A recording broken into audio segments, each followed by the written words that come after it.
ခါတော့ကရွာငယ်လေးတစ်ရွာမှာကိုဝေနနဲ့မတ်တီတာဆိုတဲ့ဇနီးမောင်နှံနှစ်ဦးနေထိုင်ကြပါတယ်။သူတို့ဇနီးမောင်နှံနှစ်ဦးမှာမိုးထက်ဆိုတဲ့သားလေးတစ်ယောက်လည်းရှိပါတယ်။ကိုဝေနနဲ့မတ်တီတာတို့ဇနီးမောင်နှံနှစ်ဦးဟာမိသားစုစားဝတ်နေရေးအတွက်တငါလုပ်ငန်းကိုလုပ်ကိုင်းပြီးအသက်မွေးကြောင်းပြရပါတယ်။တနေ့တော့သူတို့ရဲ့သားငယ်လေးမိုးထက်ဟာ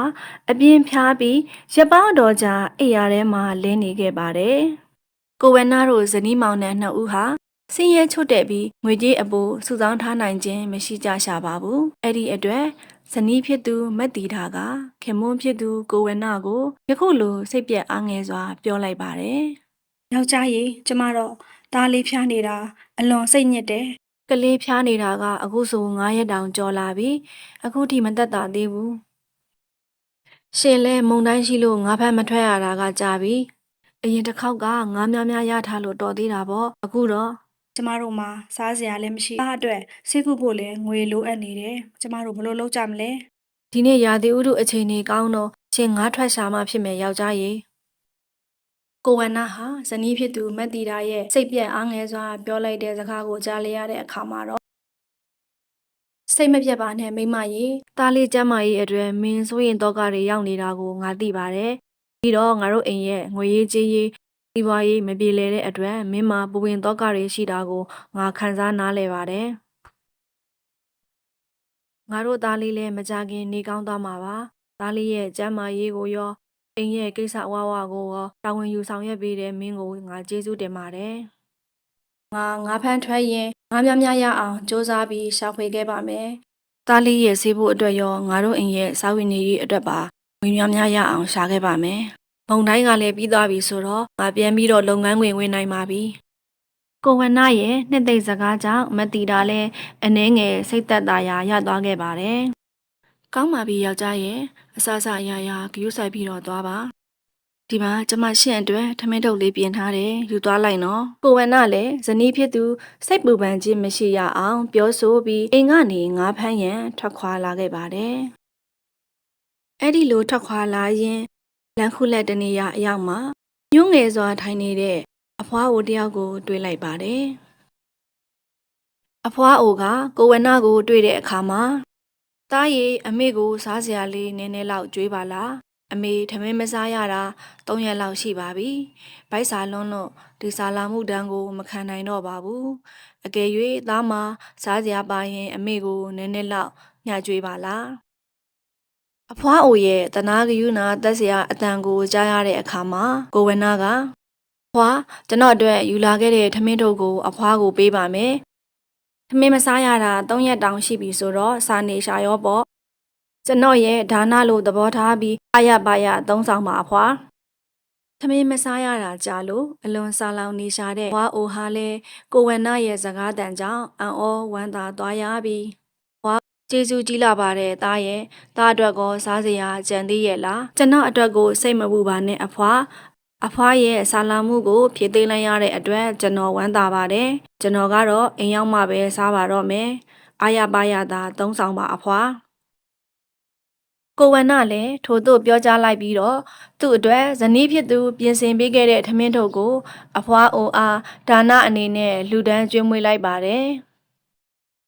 ဖွားအိုလည်းအလွန်ဆာလောင်နေပြီဖြစ်တဲ့အတွက်ကိုဝန္နာပေးတဲ့ထမင်းတို့ကိုအာရပါရစားပြီးယခုလိုဆူတောင်းပေးလိုက်ပါတယ်တာဒုပါသားရဲ့အမေကိုယခုလိုလှူဒန်းကျွေးမွေးတဲ့အတွက်အစားအရာရာပေါ်များပြည့်စုံပါစေ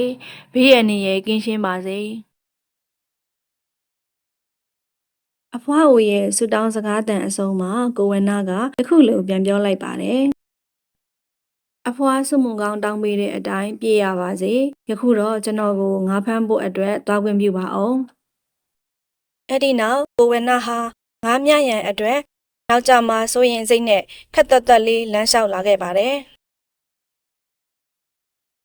မြစ်စိတ်ကိုရောက်တဲ့အခါမှာတော့သူ့ရဲ့ငါးဖမ်းလေးကိုလော်ခတ်ပြီးသူငါးဖမ်းနေကြနေရာကိုခက်သက်လေးလော်ခတ်လာခဲ့ပါတယ်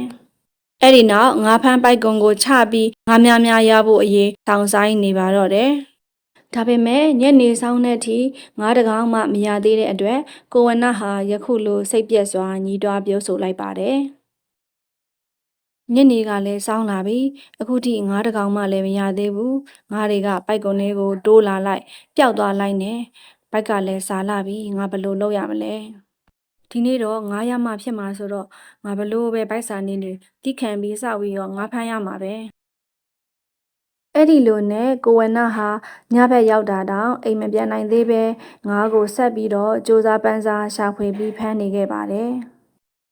ကိုဝနဟာငါးကိုစူးစားပန်းစားဖမ်းဆီးနေရင်ဒီနေ့ပိုင်းအရောက်မှာတော့သူ့ရဲ့ပိုက်ကုံမှာငါးတကောင်တိုးလာတာကိုသတိထားမိလိုက်ပါတယ်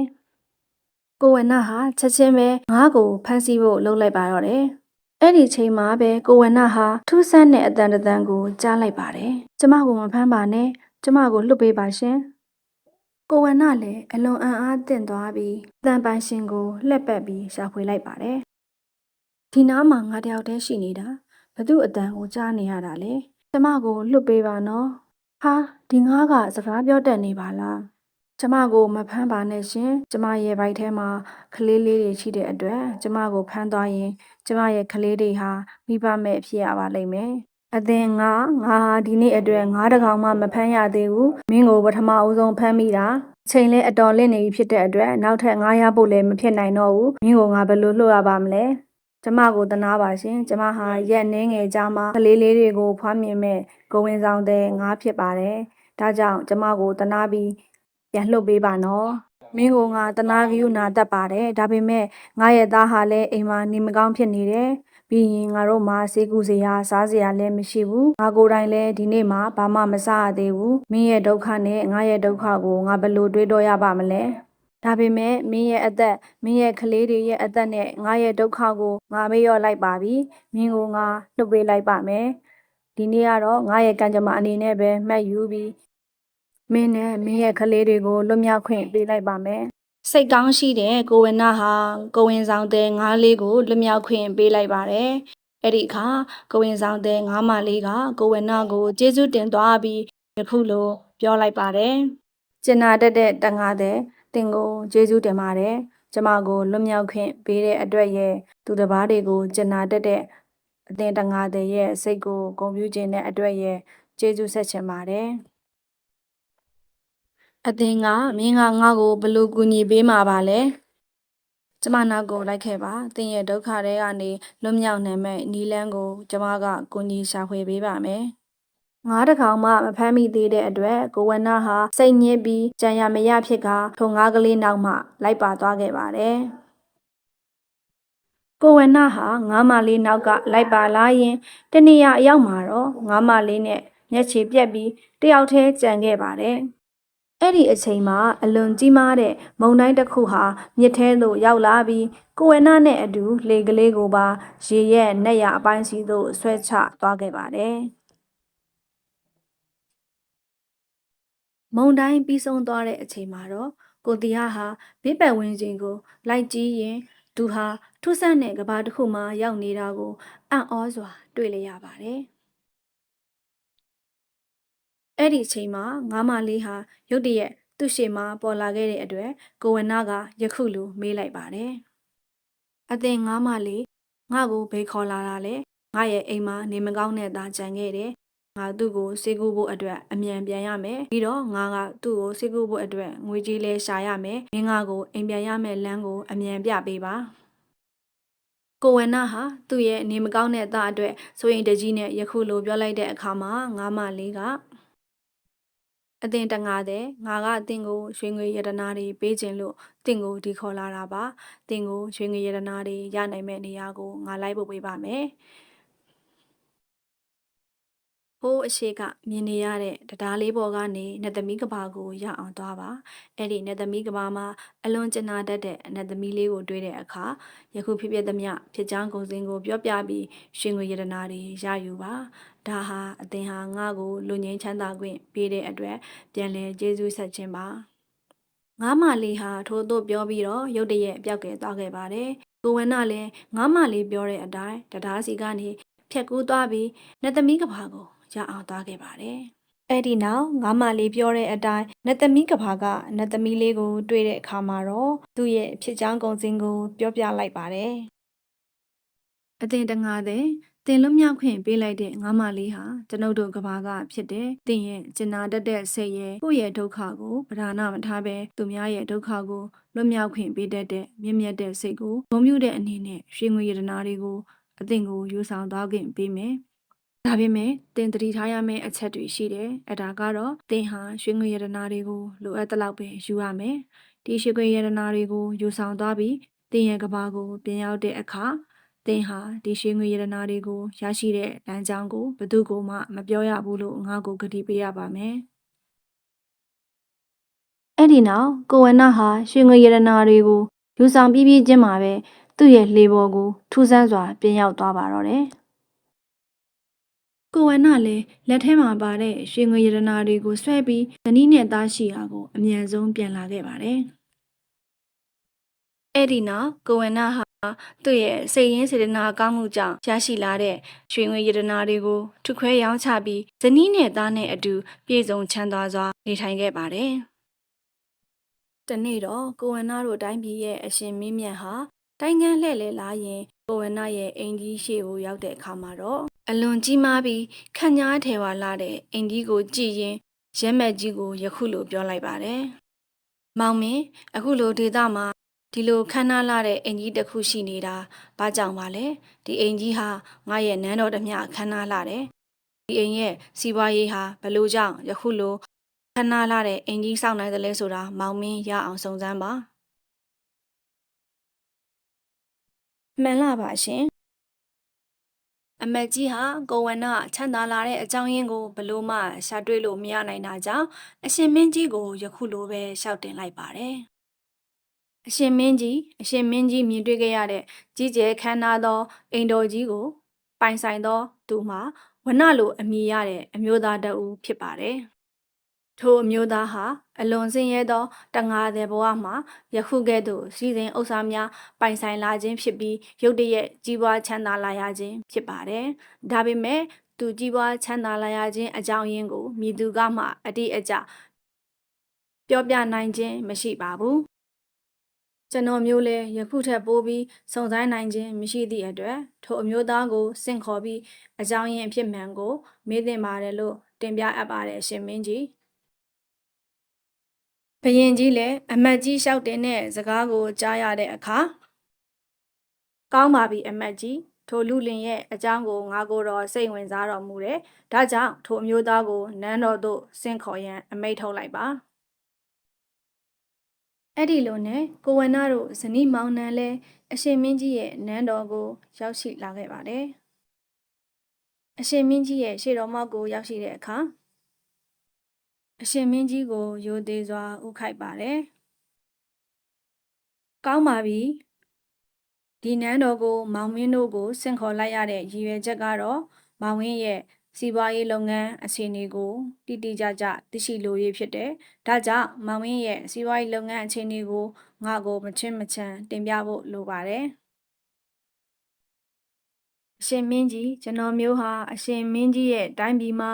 ရိုးသားစွာနေထိုင်ပြီးမိသားစုကိုရှာဖွေလှုပ်ကြွေးနေသူတဦးဖြစ်ပါတယ်။ကျွန်တော်မျိုးဟာတငါတဲ့လောက်ကိုင်းရင်ဇနီးနဲ့သားသမီးကိုရှာဖွေကျွေးမွေးရာကနေယခုကဲ့သို့စည်းစိမ်ချမ်းသာများပြည့်စုံလာတဲ့အခါတန်ဖိုးကြီးမားတဲ့အိမ်ယာများကိုစောက်လုပ်ပြီးတော့ငြိမ်းချမ်းစွာနေထိုင်နေသူတဦးဖြစ်ပါတယ်။ကောင်းပါပြီ။မောင်ဝင်းယခုကဲ့သို့တိုးတက်ကြီးပွားချမ်းသာလာရတဲ့အကြောင်းရင်းတိတိကျကျကိုငါသိချင်တယ်။တငါတဲ့လုပ်ငန်းလုပ်ကိုင်ရင်းနဲ့ယခုကဲ့သို့တန်ဖိုးကြီးမားလာသောအိုးအိမ်များကိုစောက်လုပ်နေထိုင်နိုင်တယ်ဆိုတာကမဖြစ်နိုင်ဘူး။ဒါကြောင့်တခြားစီးပွားရေးလုပ်ငန်းရှိရင်ငါ့ကိုရှောက်တင်ပါ။အရှင်မင်းကြီးကျွန်တော်မျိုးမှာအစားစီးပွားရေးလုပ်ငန်းရလို့မရှိပါဘူးကျွန်တော်မျိုးဟာတငါလုပ်ငန်းတစ်ခုကိုသာလုပ်ကိုင်နေသူဖြစ်ပါတယ်ကိုဝနရဲ့စကားကိုကြားရတဲ့အခါအရှင်မင်းကြီးလည်းရုတ်တရက်ဒေါသထွက်သွားပြီးယခုလိုပြောလိုက်ပါတယ်ဒီမဲမောင်မင်းငါကိုလိန်ညာလှည့်ဖျားပြီးဖြစ်ရင်မင်းပြင်းမင်းတန်အစ်စ်မယ်ငါဆိုလိုတာကတငါတဲ့လုပ်ငန်းတစ်ခုတည်းနဲ့ယခုကဲ့သို့တိုးတက်ကြီးပွားချမ်းသာလာခြင်းမဖြစ်နိုင်ဘူးမောင်မင်းဟာရိုးသားသောကျမအာဇီဝကျသောအလုပ်ကိုလုပ်ကင်ခဲ့သလားသို့မဟုတ်ရင်တိုင်းသူပြည်သားများထိခိုက်နစ်နာစေသောလုပ်ငန်းကိုလှုပ်ဆောင်ခဲ့သလားငါအမြန်ဆုံးသိချင်တယ်ငါရဲ့မေးခွန်းကိုချက်ချင်းဖြေပါ မှန်လားပါအရှင်မင်းကြီးကျွန်တော်မျိုးဟာမယိုးသားသောလုပ်ငန်းကိုလုပ်ကိုင်ခဲ့ခြင်းအလင်းမရှိခဲ့ပါယခုကဲ့သို့စီးစိမ်ချမ်းသာများပိုင်ဆိုင်လာရခြင်းမှာကျွန်ုပ်ရဲ့ယူသားသောစိတ်သူတစ်ပါးကိုဂရုဏာထားပြီးတနာညှာတတ်သောစိတ်ကြောင့်ချီးမြှင့်ခံရခြင်းမှရရှိလာသောစီးစိမ်ဥစ္စာများဖြစ်ပါတယ်ကောင်းပြီမောင်မင်းကိုယခုကဲ့သို့များပြားလှသောစီးစိမ်ချမ်းသာတွေကိုဘသူကချီးမြှင့်မြောက်စားခဲ့လဲငါကိုတော့သိချင်တယ်အဲ့ဒီလူရဲ့အမည်ကိုငါ့ကိုပြောပြပါထုတ်ထိတ်မိပါတယ်အရှင်မင်းကြီးဤလှုပ်ဝက်ချက်ကကျွန်တော်နှင့်ကျွန်တော်ရဲ့ကျေးဇူးရှင်ရဲ့ကြားကကြီးမားတဲ့လှုပ်ဝက်ချက်ဖြစ်တဲ့အတွက်အရှင်မင်းကြီးကိုထိုသူရဲ့အမည်နာမကိုထုတ်ဖော်ပြောကြားနိုင်ခြင်းမရှိပါဘူးကျွန်တော်မျိုးဟာအရှင်မင်းကြီးပေးတဲ့အပြစ်ဒဏ်ကိုခံယူဖို့ပဲရှိပါတော့တယ်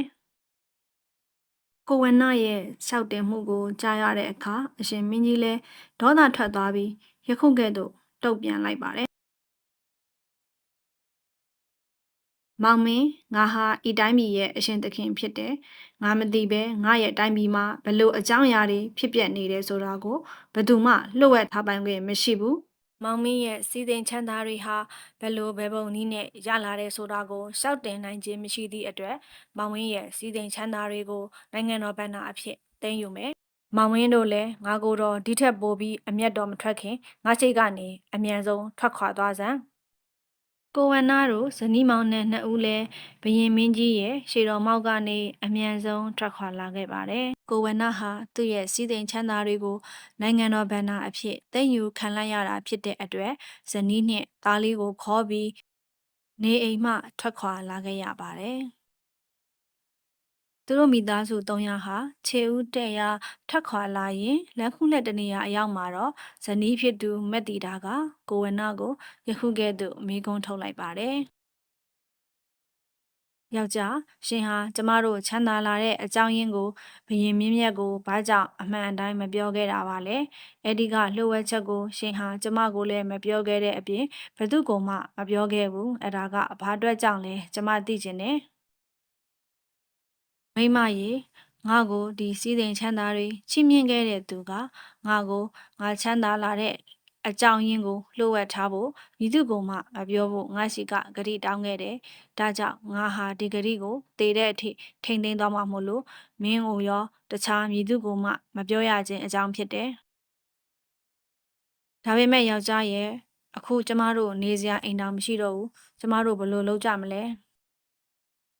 မိမရေငါကငါကျေးဇူးရှင်ကိုပေးထားတဲ့ဂတိကိုဖျက်လို့မဖြစ်ဘူးဒါပေမဲ့မင်းမပူပါနဲ့ငါဟာဘာမှမရှိတဲ့ဘဝကနေမင်းတို့ကိုပြုစုလုပ်ကြွေးစောင့်ရှောက်ခဲ့တယ်ယခုလဲဘာမှမရှိတဲ့ဘဝပြန်ရောက်သွားပြီမယ်မင်းတို့သားမိနှစ်ယောက်ကိုငါဟာဆက်လက်ပြီးတော့ရွှေငွေစောင့်ရှောက်မှာပါကိုဝနလည်းဇနီးဖြစ်သူကိုထို့သို့နှစ်သိမ့်ပြီးမြို့အစွန်မှာရှိတဲ့တဲကလေးမှာမိသားစု3ဦးတွားရောက်နေထိုင်ကြပါတယ်အဲ့ဒီလိုနဲ့တောထဲမှာနေထိုင်ရင်နှစ်တည်းအတော်ကြာတဲ့အခါမှာကိုဝနနဲ့မတီတာတို့ရဲ့သားလေးမောင်မိုးထက်ဟာလည်းအရွယ်ရောက်လာခဲ့ပါတယ်။တနေ့မှာတော့မောင်မိုးထက်ဟာဖခင်ကိုဝနကိုယခုကဲ့သို့မိကုံးမေးလာခဲ့ပါတယ်။အဖေသားတို့ဟာဘာကြောင့်နိုင်ငံတော်ထဲကိုမဝင်ရပဲတခုလိုနေဆက်တောထဲမှာနေရတာလေ။သားတို့လည်းနိုင်ငံထဲကိုဝင်ပြီးသူများတန်းတူနေခြင်းနဲ့အကိစ္စသားတို့ကဒီတောထဲမှာပဲနေရတာလေ။ငါသာအချိန်တန်ရင်မင်းကိုငါရှင်းပြပါမယ်ငါတို့ဟာဒီတောထဲမှာနေရတဲ့အကြောင်းရင်းကတော့တိုင်းပြည်ကိုအုပ်ချုပ်တဲ့အရှင်မင်းကြီးကငါတို့ကိုနေနှင်းထန်ပေးလိုက်တဲ့အတွက်ကြောင့်ဖြစ်တယ်ဘယ်အတွက်ကြောင့်သားတို့ကိုယခုလိုလုပ်ရတာလဲဒီလိုလုပ်ရက်ကသားတို့အတွက်တရားမျှတမှုမရှိဘူးဘယ်လိုအကြောင်းရင်းကြောင့်လုပ်ရတာလဲဖေကျွန်တော်သိချင်တယ်ဒီနေ့တော့သားကိုဒီအမှန်တရားတွေကိုရှင်းပြပြီးသားကိုနိုင်ငံတော်ထဲမှာနေထိုင်ခွင့်ရအောင်အဖေစူးစမ်းပေးပါမယ်အခုတော့ဒီလောက်ပဲသားသိထားပါအောင်ကိုဝနဟာတားဖြစ်သူကိုယခုလိုနှစ်သိမ့်ပြောဆိုလိုက်ပါတယ်ဒီလိုနဲ့ရက်နှဲငယ်ကြားတဲ့အချိန်မှာတော့အရှင်မင်းကြီးဟာသူ့ရဲ့သမီးတော်ကိုထိမ်းများလက်ထက်ရန်ပြည်내အနှံ့မင်းသားများထဲမှမင်းသားတစ်ပါးကိုရွေးချယ်ပြီးဖြစ်တဲ့အကြောင်းကြေညာချက်ထုတ်ပြန်စေပါတယ်မင်းသမီးရဲ့ကျင်ရတော်ဖြစ်လာမဲ့သူအိမ်ရှိဆန်ဖြစ်လာမဲ့သူမင်းသားဟာမိကုံး3ခုကိုဖြေဆိုနိုင်ရမယ်ဒါအပြင်ဉာဏ်ပညာနဲ့ပြည့်စုံရမယ်အည်အချင်းနဲ့ပြည့်စုံပြီးတမ္မာဖြတ်လက်ရမယ်တိုင်းပြည်ကို ကာကွယ်နိုင်သောအရေးချင်းရှိသူဖြစ်ရမယ်။ထို့သောအရေးချင်းများနှင့်ပြည့်စုံသူမည်သူမဆိုနန်းတော်ကိုလာရောက်၍ရှင်ပြိုင်နိုင်ကြောင်းကြေညာချက်ထုတ်ပြန်စေပါတယ်။ထိုအကြောင်းကိုကိုဝဏကြားတဲ့အချိန်မှာတော့ကိုဝဏဟာသူ့ရဲ့သားလေးမောင်မိုးထက်ကိုခေါ်ယူပြီးယခုလိုပြောဆိုလိုက်ပါတယ်။သားရည်မင်းဟာတောထဲမှာမနေချင်ဘူးလို့အဖေကိုပြောခဲ့တယ်။အခုသားရဲ့ဆန္ဒတွေပြေဝဖို့အတွက်အချိန်ကြပြီ။သားဟာအရှင်မင်းကြီးထုတ်ပြန်တဲ့မင်းသမီးရဲ့ကျင်ရတော်ရွေးပွဲမှာတွားရောက်ပြီးတော့ပြိုင်ဆိုင်ရမယ်။ငါသားဟာရဆန်တတိနဲ့ပြည့်စုံပြီးဉာဏ်ပညာလည်းကောင်းသူဖြစ်တယ်။ဒါကြောင့်ဘရင်နန်းတော်ကမေးတဲ့မိကွန်းတွေကိုဖြေဆိုနိုင်မယ်လို့အဖေယုံကြည်တယ်။သားရဲ့ဉာဏ်ပညာနဲ့မိကွန်းတွေကိုရအောင်ဖြေဆိုပြီးဒီတော်တဲကနေသားရဲ့ဘဝကိုလွတ်မြောက်အောင်လုပ်ရမယ်။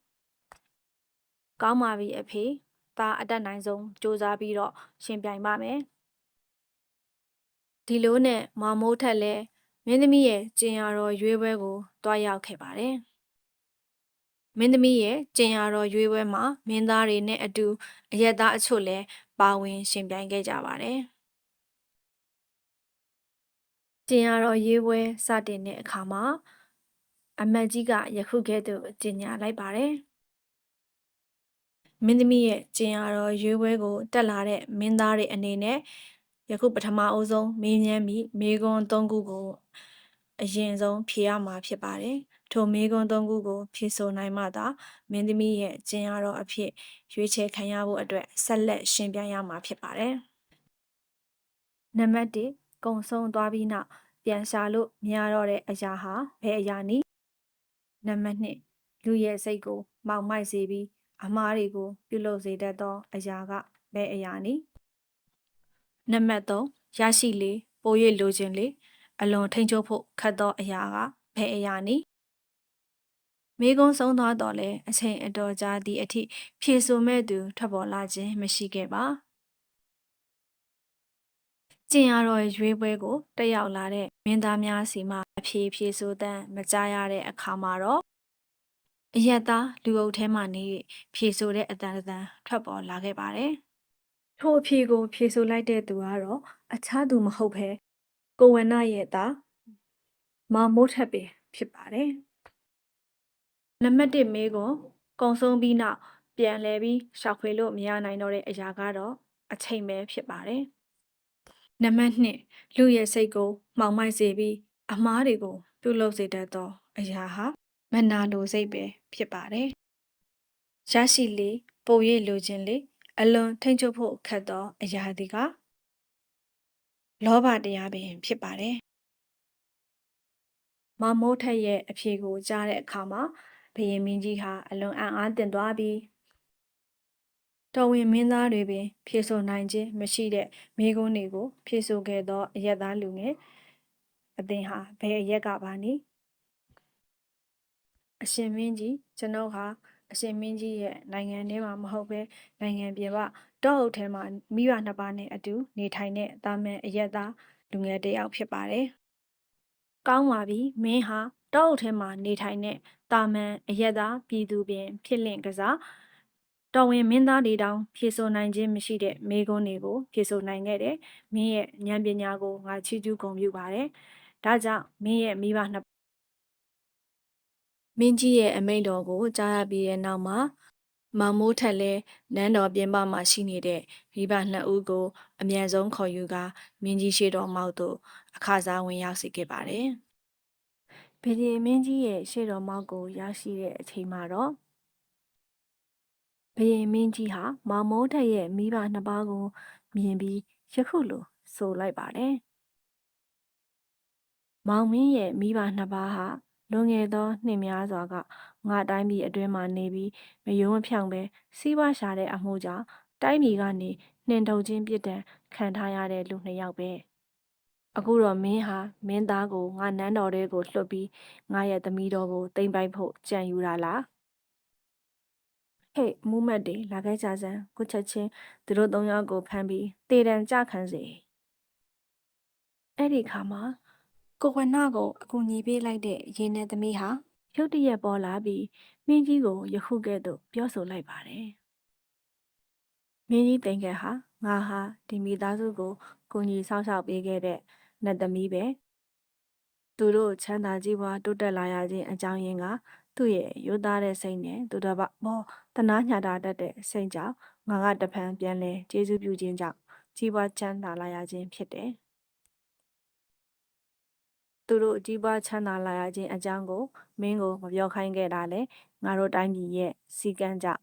မပြောခိုင်းခဲ့ရခြင်းဖြစ်တယ်မင်းဟာမင်းရဲ့ပြည်သူကမင်းရဲ့အမိန့်ကိုမနာခံတဲ့အတွက်မင်းပြစ်မင်းတန်ပေးခဲ့တယ်ဒါကိုလက်ခံပြီးဒီမိသားစုကတောထဲမှာဆင်းရဲချွတ်တဲ့စာနေခဲ့ရှာတယ်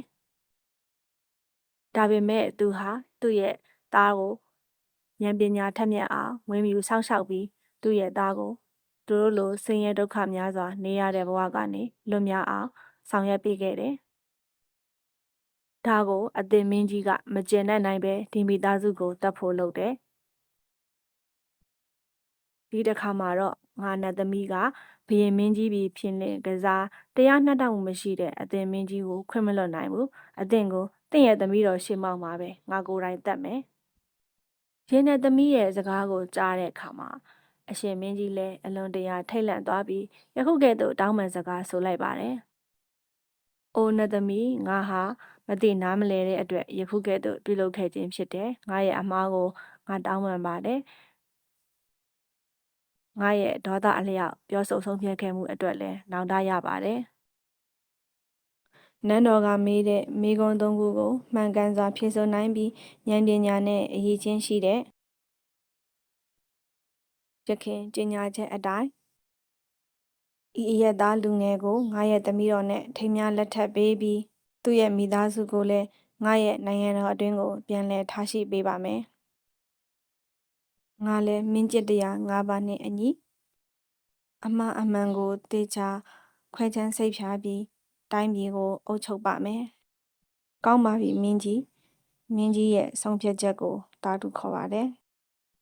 ရှင်းတဲ့သမီးလည်းထိုးသွပြောပြီးတော့ရုတ်တရက်ပြောက်ကွယ်သွားခဲ့ပါတယ်အဲ့ဒီနောက်မှာတော့မင်းကြီးဟာသူ့ရဲ့သမီးတော်နဲ့ကိုဝနာရဲ့သားတို့ကိုထိမ်းများလက်ထပ်ပေးပြီးကိုဝနာတို့မိသားစုကိုတိုင်းပြည်အတွင်းပြန်လည်နေထိုင်စေခဲ့ပါတယ်